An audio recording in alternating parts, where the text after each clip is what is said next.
वंदे मातरम साथियों, भारतीय अर्थव्यवस्था के सीरीज में आप सभी लोगों का बहुत बहुत स्वागत है। आज हम देखेंगे नीति आयोग के विषय में। नीति आयोग का ये जो टॉपिक है ये भारत में नियोजन से ही संबंधित है। बहुत ही विस्तार से कवर किया गया रमेश सिंह की इस किताब में। इसमें हम लोग देखने वाले हैं इसी टॉपिक के अंतर्गत बदलता भारत, यानी कि 1947 से लेकर के आज तक भारत कई क्षेत्रों में काफी कुछ बदला है।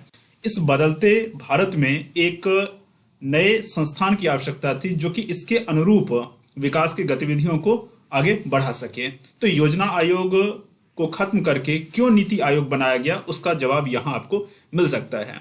इसके अलावा नीति आयोग के कार्यों को भी देखेंगे। नीति आयोग में कुछ और भी चीजें हो जाएंगी, उसको अगले क्लास में हम लोग कवर करेंगे। तो चलिए स्टार्ट करते हैं। लेकिन सबसे पहले पिछले क्लास का चैप्टर 5 क्लास 12 का जो एक प्रश्न है वो आप लोगों ने किया ही होगा। जिन लोगों ने नहीं किया एक बार फटाफट से देख लीजिए। आंसर इसका सी होने वाला है। अगर इस क्वेश्चन को और विस्तार से आपको समझना है इस टॉपिक को, तो इस वीडियो को जाके आप देख सकते हैं। स्टार्ट करते हैं नीति आयोग से। 2015 में स्थापित किया गया नई सरकार आने के बाद। तो 2015 में भारत सरकार ने योजना आयोग को बंद करके इसके स्थान पे नीति आयोग की स्थापना की। सरकार का उद्देश्य ये था कि सरकारी संस्था के माध्यम से टीम इंडिया का उदय देखने की इच्छुक थी। टीम इंडिया में कौन कौन होगा? तो जितने भी राज्य हैं और केंद्र, तो राज्य और केंद्र मिल करके टीम इंडिया के तहत तरह विकास के कार्य को आगे बढ़ाएंगे। यानी कि केंद्र और राज्य के बीच में संबंध जो है उसको फिर से पुनर्परिभाषित करने का प्रयास किया गया कि सब एक ही टीम है और टीम एक साथ टीम दृष्टिकोण से विकास करेगी। ठीक है। नीति का जो फुल फॉर्म है आप यहां देख सकते हैं, national institute for transforming India. तो इसका मतलब है कि ये जो इंस्टीट्यूट है नीति आयोग, ये किस चीज के लिए है? तो ट्रांसफॉर्मिंग इंडिया, इंडिया को बदलने के लिए है और बदलते भारत की आवश्यकता को पूरा करने के लिए। दोनों बातें यहां हैं। ठीक है। तो चलिए भारत का रूपांतरण कैसे कैसे होगा, यानी ये कैसे ट्रांसफॉर्म इंडिया को कर सकता है नीति आयोग, उसको हम लोग पहले इन बिंदुओं से देखते हैं, फिर आगे देखेंगे। तो सरकार नीति आयोग के माध्यम से भारत के विकास एजेंडे को रूपांतरित करना चाहती है। विकास एजेंडा जो है उसको रूपांतरित करना चाहती है, ट्रांसफॉर्म करना चाहती है। इसके लिए डॉक्यूमेंट में यह लिखा गया था कि योजना से नीति की ओर बढ़ने का आह्वान किया गया है। यानी कि सिर्फ योजना बनाने से काम नहीं चलेगा, पॉलिसीज बनानी होंगी। वैसे नीति का तो अपना एक फुल फॉर्म भी है, लेकिन नीति शब्द जानबूझ के भी लिया गया है। उद्देश्य यह है कि नीति जो है यानी कि जो पॉलिसी है, तो पॉलिसी के दृष्टिकोण से भी नीति शब्द को वहां जानबूझ के लिया गया है और उसका फुल फॉर्म भी कुछ किया गया है। ठीक है। तो हमें जो है एक टर्म बोला जाता है पॉलिसी पैरालिसिस, यानी कि गवर्नमेंट अपने लेवल पे पॉलिसीज ढंग से इंप्लीमेंट नहीं कर पा रही थी और इसी कारण से डिफरेंट टाइप की इकोनॉमिकल प्रॉब्लम हो रही थी, आर्थिक विकास में बाधाएं उत्पन्न हो रही थी। तो पॉलिसी पैरालिसिस के दौर से आगे हमें बढ़ना होगा और पॉलिसी के मामले में एक एक्टिव दृष्टिकोण अपनाना होगा। इस कारण से भी योजना आयोग को खत्म करने की आवश्यकता महसूस की गई थी। नेक्स्ट पॉइंट है, पिछले 6 से 7 दशकों में देश में भारी नीतिगत परिवर्तन हुए, पॉलिसी रिलेटेड बहुत सारे परिवर्तन हुए हैं। अतः बदलते समय के साथ समायोजन के लिए सरकार ने नीति आयोग का गठन किया है। वैसे एक बात हमेशा ध्यान में रखना कि योजना आयोग से नीति आयोग की तरफ जो शिफ्ट हुआ है, तो कभी भी ये नहीं सोचना है कि योजना आयोग बिल्कुल अलग तरह का सिस्टम था। अलग बिल्कुल नहीं था, लेकिन हाँ धीरे धीरे जो बदलाव हुआ उसी बदलाव की कड़ी में ही अगर योजना आयोग ना रहता तो नीति आयोग भी ना रह पाता, ये भी आप समझ जाना। तो योजना आयोग ने जो काम किया उसी काम को अलग ढंग से आगे बढ़ाने के लिए नीति आयोग है। यानी कि नीति आयोग का हमेशा बैकग्राउंड जो है वो योजना आयोग ही होगा। तो योजना आयोग बिल्कुल यूजलेस संस्था है ऐसा नहीं बोलेंगे। वर्तमान में विकास की जो प्रक्रिया है उसमें नीति आयोग होना ही होना था, क्योंकि योजना आयोग का जो काम था वो कर लिया। अब जो है नया काम नीति आयोग करेगा। काम में बहुत ज्यादा बदलाव नहीं आया है, बस एक सतत विकास की प्रक्रिया है जो आगे बढ़ते रहती है। सरकार की सोच है कि यह आयोग विकास प्रक्रिया में उत्प्रेरक का कार्य करेगी, तब विकास के प्रति एक समग्र दृष्टिकोण यानी कंप्रिहेंसिव एक अप्रोच। इसका मतलब ये हो गया कि अभी तक विकास की प्रक्रिया को ऐसे देखा जाता था कि केंद्र के अंतर्गत विकास की प्रक्रियाएं हो रही हैं, केंद्र एक तरह से बड़े भाई की भूमिका में रहता था। अब ऐसा दृष्टिकोण नहीं है। अब दृष्टिकोण यह है कि टीम इंडिया वाला, कि राज्य और केंद्र मिल करके प्रतिस्पर्धापूर्ण विकास के कार्यों को आगे बढ़ाएंगे। ठीक है। देखते हुए इसे सार्वजनिक क्षेत्र की परिधि से बाहर निकल के, ठीक है, ये भी बहुत इंपॉर्टेंट बात है। अभी तक जो योजनागत विकास हो रहा था उसमें हमने ये देखा कि सार्वजनिक क्षेत्र पे यानी गवर्नमेंटल सेक्टर पे, पब्लिक सेक्टर पे बहुत ज्यादा फोकस किया जा रहा था। विकास को खास करके सरकार के द्वारा जो विकास किया जा रहा है तो उसको सार्वजनिक क्षेत्र के ही इर्द गिर्द समझा जा रहा था। जैसे हमने देखा था कि द्वितीय पंचवर्षीय योजना में फोकस किस पे किया गया था, भारी उद्योगों पे किया गया था। सरकार ने बड़े बड़े उद्योग लगाए पूरे देश में, उन्हीं से विकास की प्रक्रिया आगे बढ़ रही थी। धीरे धीरे करके जो प्राइवेट सेक्टर है उसका भी स्थान बनता चला गया। लेकिन 2015 के बाद ये महसूस किया गया कि अब जो है सो धीरे धीरे नहीं बल्कि कमान जो है जो प्राइवेट सेक्टर है उसी के हाथ में सौंपनी है। ये एक बहुत बड़ा चेंज हम कह सकते हैं। ठीक है, तो इसके लिए अनुकूल वातावरण तैयार करना आवश्यक होगा।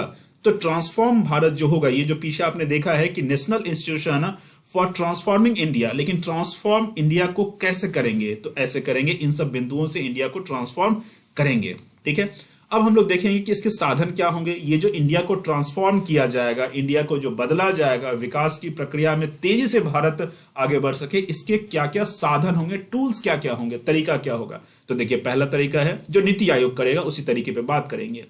तो सहकारी संघवाद यानी कोऑपरेटिव फेडरलिज्म होना चाहिए। इसका मतलब क्या हो गया कि फेडरलिज्म तो भारत में है ही, फेडरलिज्म तो है ही भारत में, संघवाद तो है ही। अब सहकारी यानी कोऑपरेटिव यानी कि सहयोगी संघवाद भी इसको कह सकते हैं कि केंद्र और राज्य के बीच में सहयोगात्मक रिलेशन हो, केंद्र और राज्य के बीच में सहयोगात्मक रिलेशन हो। वैसे फेडरलिज्म का मतलब ही हो गया कि सभी राज्य जो केंद्र से जुड़े हुए हैं उसका जो मतलब शर्त होगा वो थोड़ा ढीला शर्त ही होता है। यूनियन में पूरी तरह से क्या होता है कि एक केंद्र है और राज्य उसके अधीन है। तो भारत तो वैसे यूनियन भी है, India that is Bharat shall be A union of state, तो यूनियन तो है, अनुच्छेद 1 भी यही बात कहता है। लेकिन भारत की जो व्यवस्था है वो फेडरल सिस्टम जैसा है। अब उस फेडरल सिस्टम में एक और नया टर्म लाया गया है, कोऑपरेटिव फेडरलिज्म। कि फेडरलिज्म तो है जहां केंद्र और राज्य की जो पावर होगा वो एक लिबरल तरीके से परिभाषित किया जाता है फेडरल सिस्टम में। अब उसको और ज्यादा जो है सहयोगी बनाने पर फोकस किया जाएगा। ठीक है, तो अब हम सिर्फ ऐसा नहीं कह सकते कि भारत यूनियन के साथ साथ फेडरल कंट्री भी है। तो भारत यूनियन के साथ साथ न सिर्फ फेडरल बल्कि कोऑपरेटिव फेडरल कंट्री है। कोऑपरेटिव फेडरलिज्म को यहां अब महत्व दिया जा रहा है, यानी सहकारी सहयोगी संघवाद को महत्व दिया जा रहा है। ठीक है, जहां केंद्र और राज्य दोनों मिलकर विकास की प्रक्रिया को आगे बढ़ाएंगे। दूसरी बात है कि एक थिंक टैंक के रूप में सरकार के सभी स्तरों पे अपनी रणनीतिक विशेषता उपलब्ध करवाना, यह नीति आयोग ऐसा करेगा। नीति आयोग को थिंक टैंक भी कहा जा रहा है। थिंक टैंक मतलब विचार करने वाली संस्था। विकास के कार्यों से संबंधित जो विचार विमर्श का एक मंच ये नीति आयोग होगा या है, अब बन चुका है। ये नीति आयोग चूंकि 2015 के परिप्रेक्ष्य में ये सब लाइन को लिखा गया, इसलिए कई बार होगा या हो रहा है, दोनों में अंतर हो सकता है, लेकिन आप समझ जाइएगा। ठीक है, भाव क्या है कहने का। तो नीति आयोग एक थिंक टैंक के रूप में भी कार्य कर रहा है, यानी कि विचार विमर्श संबंधी एक मंच के रूप में कार्य कर रहा है, जहां इससे जो जुड़े हुए विशेषज्ञ होंगे विभिन्न क्षेत्रों से, राष्ट्रीय अंतर्राष्ट्रीय स्तर के विशेषज्ञ, वो विभिन्न स्तरों पर अपनी रणनीतिक विशेषताएं यानी कि जो मतलब स्ट्रेटजिकल जो उनका स्पेशलाइजेशन है उसको उपलब्ध करवाएंगे। इसके अलावा आंतरिक और बाह्य संसाधनों का ज्ञान केंद्र भी होगा, एक नॉलेज हब भी होगा, जो सुशासन की प्रणाली से मतलब सुशासन की प्रणालियों का एक मंजूसा का मतलब है कि सुशासन से रिलेटेड और कहां कौन कौन से एग्जाम्पल हैं, ये सभी बातें वहां जानने को मिलेंगी। जैसे इस पॉइंट में भी मैंने कहा कि ये क्या होगा, एक तरह से डिस्कशन का मंच होगा, एक तरह से हम कह सकते हैं कि नॉलेज का हब ये होगा। उस नॉलेज के हब से हमें पता चलेगा कि सुशासन को कैसे इंप्लीमेंट करना है, केंद्र और राज्य के विभिन्न मंत्रालयों को विकास लक्ष्य की प्राप्ति हेतु एक सहयोगी मंच बनाना। ठीक है, लगभग वही सब बातें अलग अलग शब्दों में व्यक्त की गई है। अब हम लोग देखते हैं बदलता भारत, बड़ा ही महत्वपूर्ण टॉपिक है। भारत 1947 में जो था, ठीक है, इंडिया एट 1947 और आज जो है 2022 में जो है अंतर अलग अलग क्षेत्रों में है। तो कुछ क्षेत्रों में जो अंतर हुआ है, भारत की स्थिति में जो परिवर्तन आया है, खास करके आर्थिक और सामाजिक क्षेत्रों में, उस पर हम एक नजर दौड़ाते हैं और उससे हमें यह पता चलेगा कि इन परिवर्तनों के मद्देनजर योजना आयोग के जगह पर नीति आयोग नामक संस्था की स्थापना थी। नाम कुछ भी हो सकता था, लेकिन योजना आयोग के जगह पर एक प्रोग्रेसिव, एक डायनेमिक संस्था की आवश्यकता थी। तो ये बदलता भारत इस बात को प्रूव करेगा कि मतलब योजना आयोग के जगह पे नीति आयोग की स्थापना की आवश्यकता महसूस की जा रही थी। देखते हैं। तो पहली बात तो है जनसांख्यिकीय परिवर्तन, डेमोग्राफिक शिफ्ट, डेमोग्राफी में बहुत बड़ा अंतर आया है। कुछ फैक्ट यहां हमें देखने को मिलेंगे, जैसे कि पहला पॉइंट है स्वतंत्रता के बाद से जनसंख्या में लगभग 4 गुनी बढ़ोतरी हुई है। ठीक है, स्वतंत्रता के समय 1947 या 1951 का पहला जो जनसंख्या था, उन सब के आसपास अगर हम देखें तो भारत की जनसंख्या जो है वो 33 करोड़ के आसपास मिलेगी आपको। वैसे यहाँ कहा जा रहा है, यहाँ जो फैक्ट दिया गया था 36 करोड़ दिया गया था, लेकिन आज़ादी के ठीक पहले जो है वो 33 करोड़ जनसंख्या मिलती है। तो 33 करोड़ मानो या फिर 36 करोड़। अभी जनसंख्या 121 करोड़ ऑफिशियली जो हमारे पास डाटा है, लेकिन यूएन का एक रिपोर्ट है, यूएन के रिपोर्ट के अनुसार बेस्ड ऑन यूएन रिपोर्ट, एक यूएन के रिपोर्ट के अनुसार अभी जनसंख्या जो है 141 करोड़ भारत की हो गई है। ऑफिशियल भारत का जो जनसंख्या का है उसके अनुसार 121, लेकिन 141 के आसपास पहुंच गई है। तो लगभग 4 गुनी जनसंख्या में वृद्धि हो चुकी है। शहरी जनसंख्या में भी काफी वृद्धि हो चुकी है। जो हमारी युवा जनसंख्या है उसमें बहुत ज्यादा बढ़ोतरी हो चुकी है। इसके अलावा हम देखें तो विकास, साक्षरता और संचार के बढ़ते स्तर के साथ लोगों की आकांक्षाएं, लोगों का जो एस्पिरेशन है, लोगों का जो एक्सपेक्टेशन है गवर्नमेंट के प्रति, वो चेंज हुआ है। अभी जो है फ्रॉम स्कार्सिटी एंड सर्वाइवल, पहले जो स्कार्सिटी और सर्वाइवल वाली स्थिति भारत में हुआ करती थी, है ना। यहाँ 2 है बच्चे, लिखते लिखते कई बार गलतियां हो जाती हैं, यहाँ साफ भी नहीं हो पाएगा, ये इस तरह का कुछ है। तो scarcity and survival to safety and surplus. तो एक समय था स्वतंत्रता के ठीक बाद हम देखते थे कि स्कार्सिटी की बात होती थी, यानी कि कमी की बात होती थी, अभाव की बात होती थी, और उस अभाव से निकलने के लिए नीतियां बनाई जाती थी। लोगों का भी एक्सपेक्टेशन उसी तरह का होता था कुछ। इसके अलावा अस्तित्व से जुड़ा हुआ संकट उस समय था कि सर्वाइवल से रिलेटेड समस्याएं थी। लेकिन आज हम जो है अभाव और अस्तित्व की सुरक्षा से रिलेटेड जो चीजें हैं उससे हम ऊपर उठ चुके हैं। और आज जो मुद्दा है देश के सामने, लोगों के सामने, वो सेफ्टी से जुड़ा हुआ है, वो सरप्लस से जुड़ा हुआ है। ठीक है, इस बात को आप समझ पा रहे हैं। तो लोगों का जो आकांक्षा है, एक्सपेक्टेशन है, उसमें भी बहुत बड़ा बदलाव आया है। ये तो हम लोगों ने लगभग जनसंख्या से संबंधित या फिर सामाजिक क्षेत्र से रिलेटेड चीजों को देखा।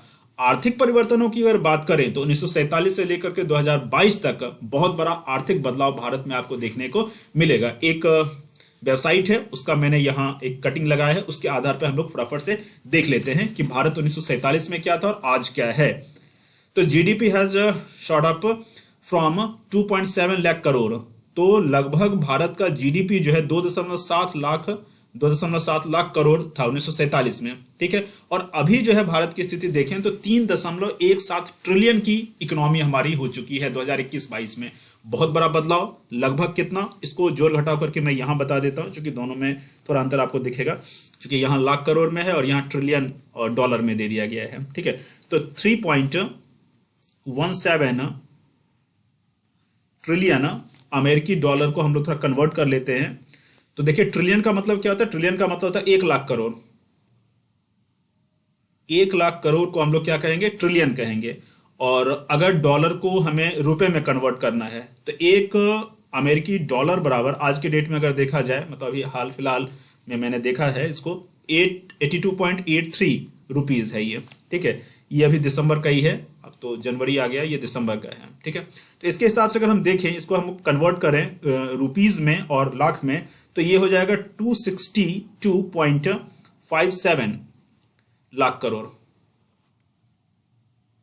तो इसका मतलब ये हो गया कि कितना बड़ा बदलाव हुआ, 2.7 था, यहां 262 है, यानी कि लगभग 100 गुना हमारी जीडीपी में विस्तार हो चुका है इन लगभग 75 सालों में।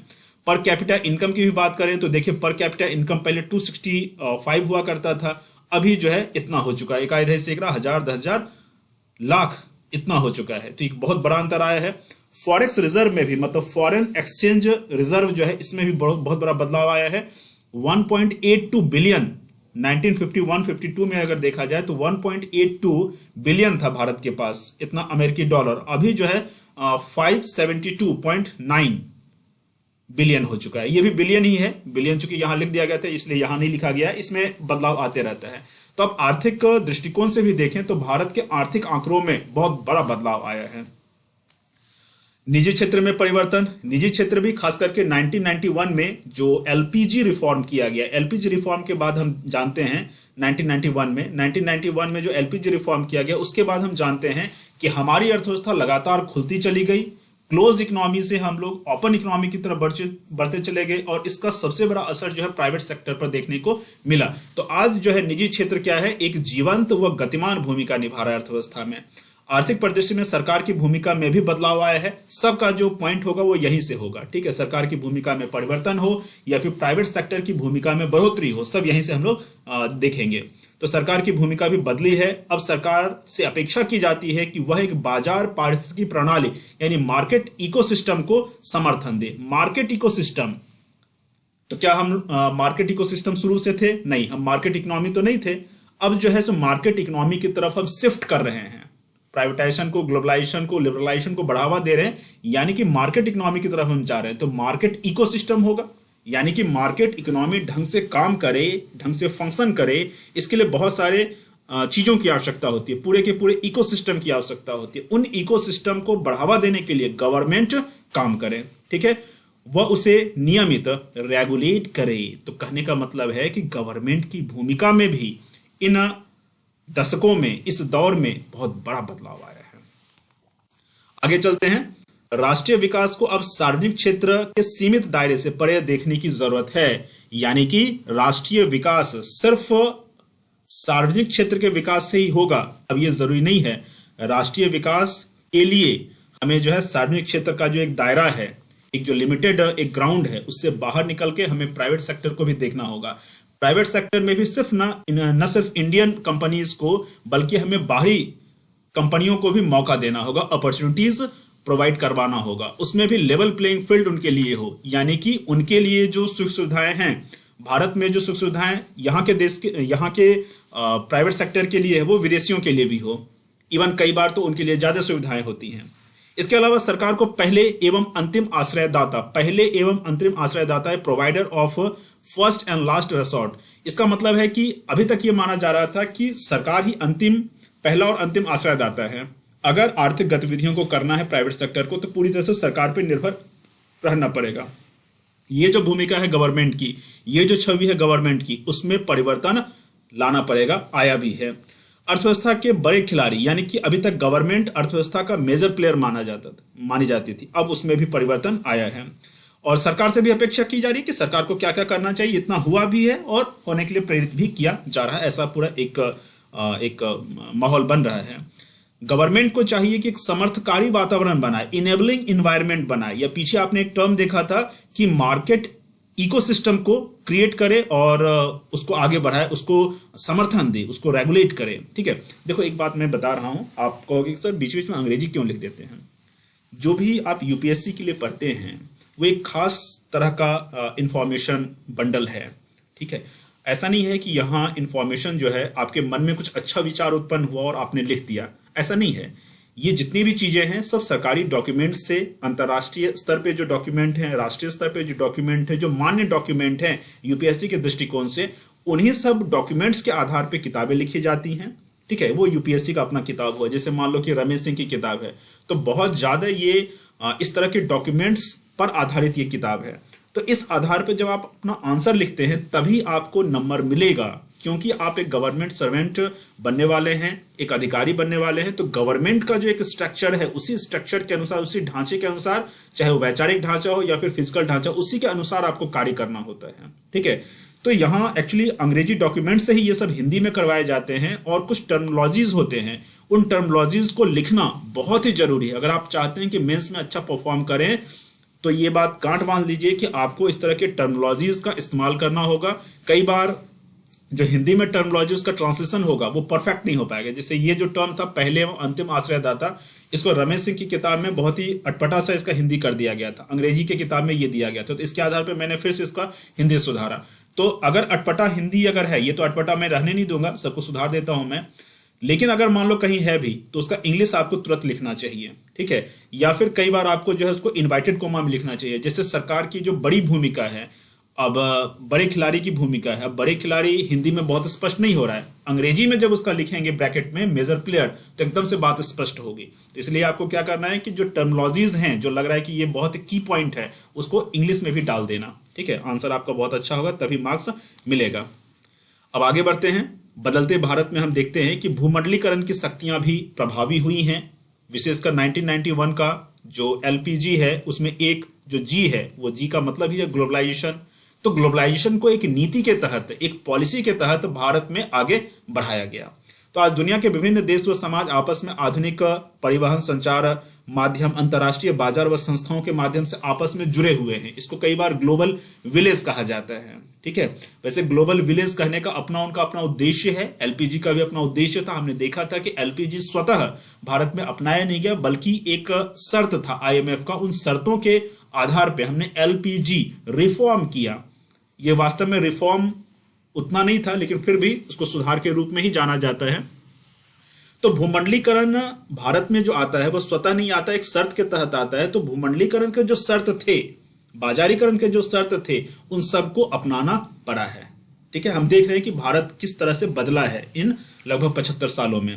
ऐसे वातावरण में भारत की आर्थिक क्रियाएं विश्व के अन्य देशों को प्रभावित करेगी। उसी तरह से विश्व के जो अन्य देश हैं उसकी आर्थिक क्रियाएं जो हैं वो भारत को प्रभावित करेंगी। खास करके जो मेजर इकोनॉमीज हैं उसकी जो एक्टिविटीज है पूरे वर्ल्ड लेवल पे वो प्रभावित करती हैं। जैसे कि हम लोगों ने बात किया था कि अमेरिका में जब आर्थिक संकट की स्थिति उत्पन्न हुई तो उसका असर भारत पे पड़ा था 2008-9 में। इसी प्रकार से अब हम लोग देखेंगे कि राज्यों की भूमिका में भी बदलाव आया है। इन 75 सालों में राज्यों की भूमिका में भी बदलाव आया है। अब राज्यों को राष्ट्रीय विकास का वास्तविक चालक माना जा रहा है। अतः राज्यों का राष्ट्रीय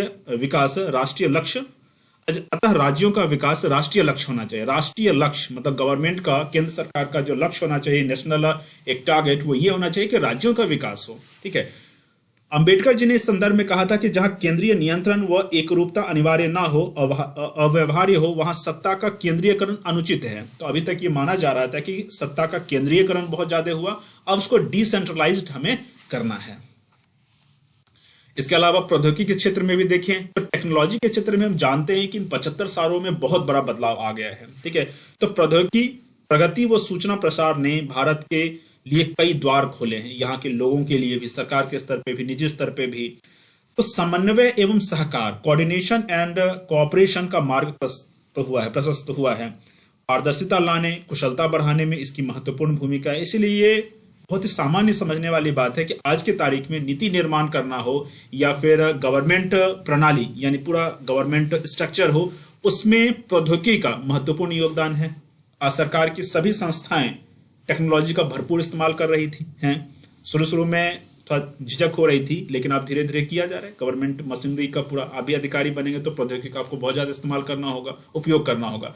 पूरा जो शासन प्रणाली से रिलेटेड जो नीतियां बनाई जा रही हैं, पॉलिसीज बनाए जा रहे हैं, उसमें टेक्नोलॉजी का बहुत महत्वपूर्ण योगदान है। अब इन सब बिंदुओं को हम लोगों ने 6 बिंदुओं को देखा। ठीक है, 6 बिंदुओं को देखा। क्या क्या देखा एक बार फिर से आप लोग यहाँ देख लीजिए तो चीजें और स्पष्ट हो जाएंगी। बदलता भारत, इन 75 सालों में भारत कैसे बदला है। तो जनसंख्या के दृष्टिकोण से भारत बदला है, जनसंख्या के दृष्टिकोण से। दूसरी बात है कि आर्थिक दृष्टिकोण से भारत में बदलाव आया है। तीसरी बात है कि निजी क्षेत्र में हम देखेंगे कि बदलाव आता है। इसके अलावा जो है भूमंडलीकरण का दौर आता है, यहाँ बदलाव हम देखेंगे। राज्यों की भूमिका में भी बहुत बदलाव आया है। इसके अलावा प्रौद्योगिकी परिप्रेक्ष्य, टेक्नोलॉजी के दृष्टिकोण से भी काफी बदलाव भारत में देखने को मिलता है। इसका मतलब ये हुआ कि अब हमें विकास के लिए ऐसे संस्थान की आवश्यकता थी जो कि नई हमारे पास जो चुनौतियां हैं या नए जो अवसर हैं, उस अवसर का उपयोग करे, उन चुनौतियों का सामना करे। तो इस कारण से योजना आयोग को खत्म करके नीति आयोग की स्थापना की गई। अब नीति आयोग पे हम लोग आ जाते हैं। तो नीति आयोग का कार्य क्षेत्र क्या है, यानी कि इसका जो फंक्शनिंग एरिया है, functioning area of NITI Aayog, NITI Aayog का फंक्शनिंग एरिया क्या है, इन बिंदुओं से नीति आयोग के फंक्शनिंग एरियाज को हम लोग देखेंगे। तो पहला है सहकारी व प्रतियोगितापूर्ण संघवाद। पीछे भी हम लोग ने देखा था कि नीति आयोग अगर भारत को ट्रांसफॉर्म करना चाहता है तो कैसे कैसे करेगा, यहां उसी से संबंधित ये टॉपिक है। तो जब आप नोट्स डेवलप करेंगे या चीजों को पढ़ेंगे तो इस बात को समझेंगे। तो सहकारी व प्रतियोगितापूर्ण संघवाद यानी cooperation and competitive federalism. Federalism कैसा हो, तो कॉपरेटिव फेडरलिज्म तो हो ही हो, कॉम्पिटिटिव फेडरलिज्म भी, यानी कि राज्य के बीच में, राज्य केंद्र के बीच में क्या हो, कंपटीशन भी हो, प्रतियोगिता भी हो। किस चीज की प्रतियोगिता हो, तो विकास से जुड़ा हुआ प्रतियोगिता हो, सुशासन से जुड़ा हुआ प्रतियोगिता हो। ठीक है, नीति आयोग सहकारी संघवाद के संचालन का प्राथमिक मंच है। सहकारी संघवाद जो पीछे हमने देखा था कोऑपरेटिव फेडरलिज्म, उसका संचालन कौन करेगा, उसका प्राथमिक मंच जो है नीति आयोग है। बहुत इंपॉर्टेंट पॉइंट है, ध्यान में रखेंगे। केंद्र व राज्य सरकारों के बीच व्यवस्थित व सुगठित अंतःक्रियाओं के माध्यम से विकास कार्यों को संपन्न किया जाएगा। केंद्र व राज्यों के बीच व्यवस्थित अंतःक्रिया मतलब एक तरह से कह सकते हैं कि रिलेशन, इंटरकनेक्टिविटी के माध्यम से राज्य और केंद्र क्या होंगे कि एक दूसरे से बहुत अच्छे से जुड़े हुए होंगे और इंटरकनेक्शन होगा। दोनों के बीच में जो है अंतःक्रियाएं होंगी, उन अंतःक्रियाओं के माध्यम से विकास के कार्यों को किया जाएगा। कई बार क्या होता था, पहले की स्थिति पर अगर बात करें तो कई बार केंद्र और राज्यों के बीच में बहुत सारे मुद्दों को लेकर के विभेद हो जाता था, टकराव हो जाता था, कई सारी योजनाएं जो ओवरलैप करती थी, इन सब चीजों को सुधार कहीं ना कहीं किया जाएगा। अतः केंद्र से राज्य की ओर एक तरफा नीति, बहुत अच्छी बात है। पहले योजना आयोग के निर्देशन में योजनाएं बना करती थी और एक तरफा नीति यानी कि केंद्र से ये योजनाएं यहां बनी, राज्यों की तरफ एक तरफा नीति बन रही है। ये राज्य हैं, स्टेट्स हैं, तो केंद्र से राज्यों की तरफ जो है ये एक तरफा नीति इस तरह की बन रही थी। अब जो है ये कहा जा रहा है कि केंद्र अगर मान लो कि बीच में है और ये सब अगर राज्य हैं, ठीक है, ये अगर राज्य हैं तो इस तरह की नीति बन रही है। केंद्र और राज्य के बीच में एक इंटरेक्शन हो रहा है और ये इंटरेक्शन जो है यही क्या है, ये टीम इंडिया को प्रदर्शित करता है, ये टीम इंडिया को दिखाता है। ठीक है, तो इसके स्थान पे सतत केंद्र व राज्य सहभागिता, कोऑपरेशन होना चाहिए। आयोग इस सहयोग को इस प्रकार से बढ़ाने में मदद करेगा कि प्रतिस्पर्धी संघवाद, जैसा कि मैंने बताया कि कॉम्पिटिटिव फेडरलिज्म, देखो ये सब शब्दावली जो है, बार बार मैं बता रहा हूं स्टूडेंट्स कि जो शब्दावली, अलग अलग तरह के शब्दावली, ये मैंने अपने तरफ से ये शब्दावली नहीं गढ़ा, किसने गढ़ा, ये सरकारी जो डॉक्यूमेंट्स हैं उन सब डॉक्यूमेंट्स में ये सब शब्दावली रहते हैं। तो जो मॉडल आंसर बनाया जाता है आपके एग्जाम का, एक तो क्वेश्चन बनाया जाता है, उसका मॉडल आंसर भी बनाया जाता है। ये नहीं कि आपका कॉपी मेंस का जो है वो किसी व्यक्ति के पास गया जो आंसर चेक कर रहे हैं और उन्होंने अपने मर्जी से नंबर दे दिया, ऐसा नहीं होता है। एक फ्रेमवर्क आंसर का रहता है कि उसमें क्या क्या होनी चाहिए। कई बार मॉडल आंसर जो है, कई बार क्या नॉर्मली मॉडल आंसर जो है इंग्लिश में ही होता है, इंग्लिश में इन सब शब्दावलियों का प्रयोग किया जाता है। आप भी अगर उन्हीं शब्दावलियों का प्रयोग करते हैं तो आपको नंबर मिलेगा, अदरवाइज आपको जो है जनरल नंबर मिलेगा, एक सामान्य नंबर मिलेगा, उस नंबर से आपका कुछ होना जाना नहीं है। इन सब टर्मिनोलॉजीज का प्रयोग करोगे तो आपका नॉलेज जो है थोड़ा कम भी हो, आपकी लेखन शैली थोड़ी, वैसे लेखन शैली बहुत अच्छी होनी चाहिए, लेकिन फिर भी कहीं भी अगर कुछ ढीलापन भी है, लेकिन आप शब्दावलियों का ढंग से प्रयोग करते हो तो जो है आपको अच्छा मार्क्स मिलता है। ठीक है, फिर संभावना रहती है कि आपका सिलेक्शन हो। तो इस बात को बहुत ध्यान से देखेंगे। जैसे प्रतिस्पर्धी संघवाद है यानी कॉम्पिटिटिव फेडरलिज्म है, एक नया टर्म हुआ, इसको याद रखेंगे, यथोचित इसका उपयोग करेंगे। तो आयोग इस सहयोग को इस प्रकार बढ़ाने में मदद करे जिससे कि प्रतिस्पर्धी संघवाद को बढ़ावा मिले। केंद्र राज्यों के साथ, राज्य केंद्र के साथ, राज्य आपस में क्या करेंगे, विकास के मुद्दे पर प्रतिस्पर्धा करें। बहुत अच्छी बात है, प्रतिस्पर्धा तो करें विकास के मुद्दे पर। नेक्स्ट पॉइंट है कि नीति आयोग के क्या कार्य है, उसमें नेक्स्ट पॉइंट है साझा राष्ट्रीय एजेंडा यानी शेयर्ड नेशनल एजेंडा। राष्ट्रीय एजेंडा क्या है, साझा है, शेयर्ड है, यानी कि केंद्र और राज्य के बीच में विरोधाभास नहीं हो, इस बात को विशेष। तो राज्यों के सक्रिय भागीदारी के साथ देश में विकास की प्राथमिकताओं और रणनीति के प्रति एक साझा राष्ट्रीय विजन विकसित किया जा रहा है नीति आयोग के माध्यम से। राज्यों को भरपूर जो है मान सम्मान दिया जा रहा है, उनकी बातों को समझा जा रहा है, उसके आधार पर एक शेयर्ड नेशनल एजेंडा तैयार किया जा रहा है। नेक्स्ट पॉइंट, केंद्र राज्यों का सच्चा मित्र, state is the best friend at the centre, यानी केंद्र में, हम कह सकते हैं कि केंद्र में जो है राज्य का अच्छा एक मित्र, केंद्र राज्यों का अच्छा मित्र है, उसको इंग्लिश में ऐसे कहा गया है कि state is the best friend at the centre. ठीक है, मतलब केंद्र में जो है राज्य के अच्छे मित्र हैं, केंद्र ही राज्य का अच्छा मित्र है, ये कहना चाहिए। ठीक है, केंद्र राज्य का अच्छा मित्र है।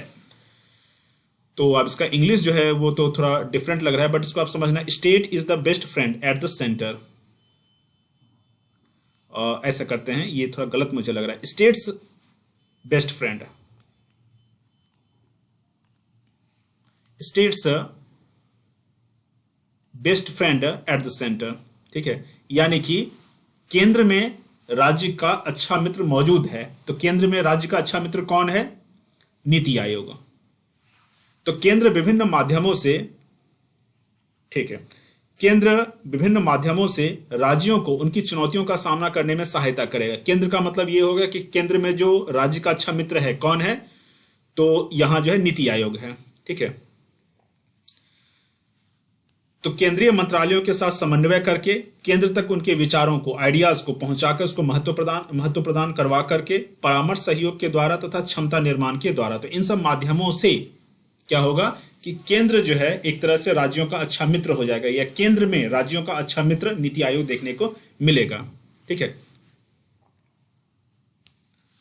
विकेंद्रीकृत नियोजन यानी डिसेंट्रलाइज्ड प्लानिंग, नीति आयोग का कार्य नियोजन प्रक्रिया की पुनर्संरचना करना है और इसको क्या करना है कि बॉटम अप मॉडल के रूप में विकसित करना है। नीति आयोग का यह काम होगा। अभी तक क्या था, अभी जो है टॉप टू बॉटम था कि ऊपर से योजना आयोग नीतियों का निर्माण करता था और नीचे राज्यों तक वो नीतियां जो है क्या होती थी, प्रसारित होती थी। अब क्या हो गया कि राज्य में जो आवश्यकताएं हैं उन आवश्यकताओं के आधार पर केंद्र में क्या हो रहा है, नीति का निर्माण हो रहा है, इसके सहयोग से, इसके समन्वय से और इनके विचारों को समझते हुए। इसको कहते हैं बॉटम अप मॉडल, यानी कि नीचे से ऊपर की ओर विकास की ये प्रक्रिया। ठीक है, वैसे बॉटम अप का अलग अलग जगह में अलग अलग संदर्भ में इस्तेमाल हो रहा है, यहाँ इस संदर्भ में है।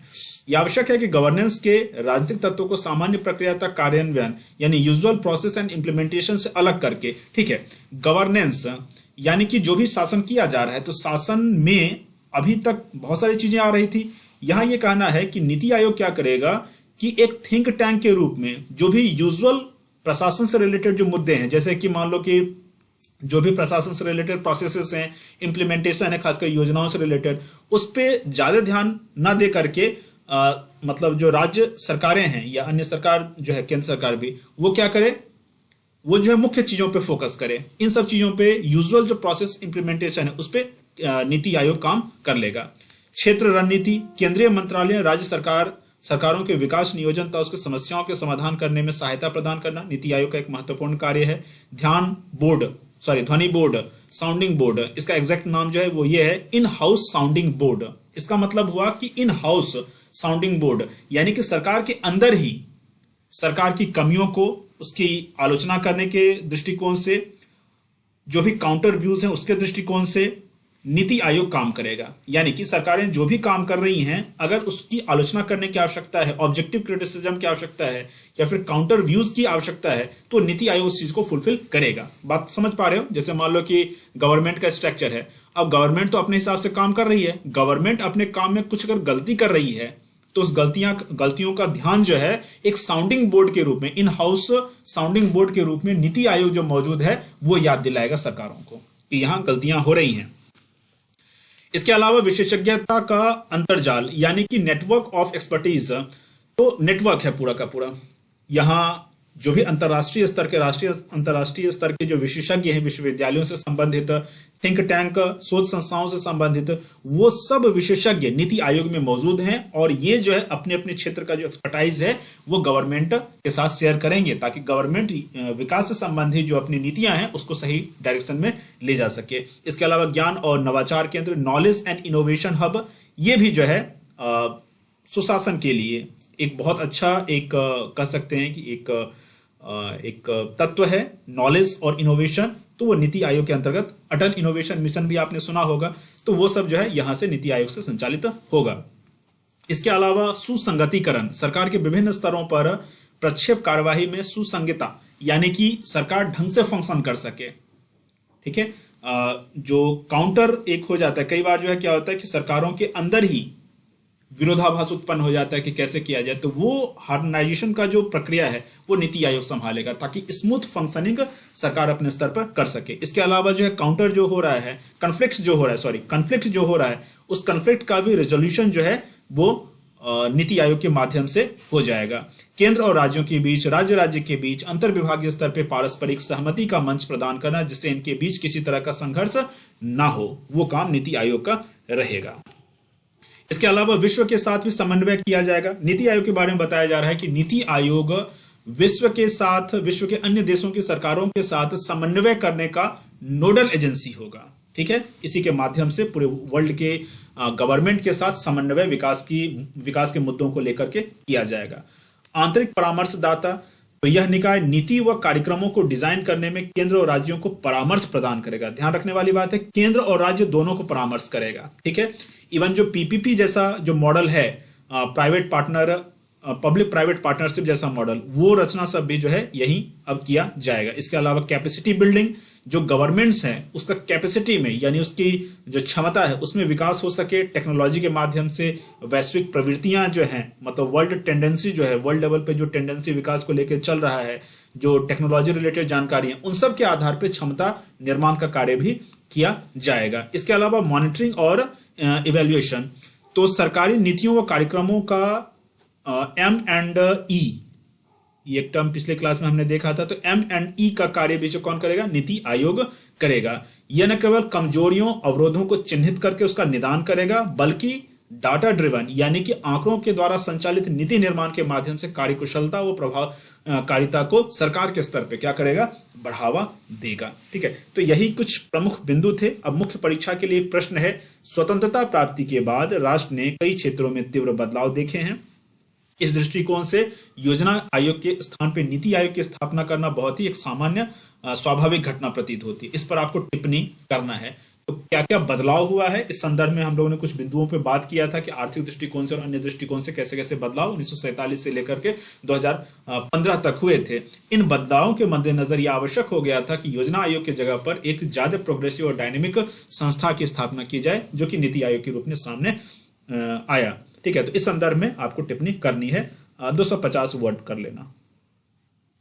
ठीक है, वंदे मातरम IAS ये टेलीग्राम चैनल है, इससे आप जुड़ सकते हैं। व्हाट्सएप ग्रुप एक बनाया गया है, इकोनॉमिक क्लास सपोर्ट, इससे आप जरूर जुड़ें। इसमें आपको जो है PDF मिल जाएगा, साथ ही साथ डाउट क्लियरिंग सेशन भी करवाया जाएगा। और अगर ऐसे भी कोई डाउट है तो फ़ोन करके भी आप पूछ सकते हैं। इस नंबर पे आपको अपना डिटेल, अपने नाम और अपने डिटेल के साथ एक मैसेज करना है कि इस ग्रुप में आपको जुड़ना है। इसका जो शुल्क था उसको घटा दिया गया है ताकि आपको ज़्यादा बर्डन ना हो। कुछ स्टूडेंट ने कहा था कि सर ज़्यादा हो गया 399, तो इसको घटा के फिर से जो है 249 कर दिया गया है। इस पर आप मैसेज करेंगे, आपको फिर जोड़ दिया जाएगा। मिलते हैं फिर अगली क्लास में। जय हिंद।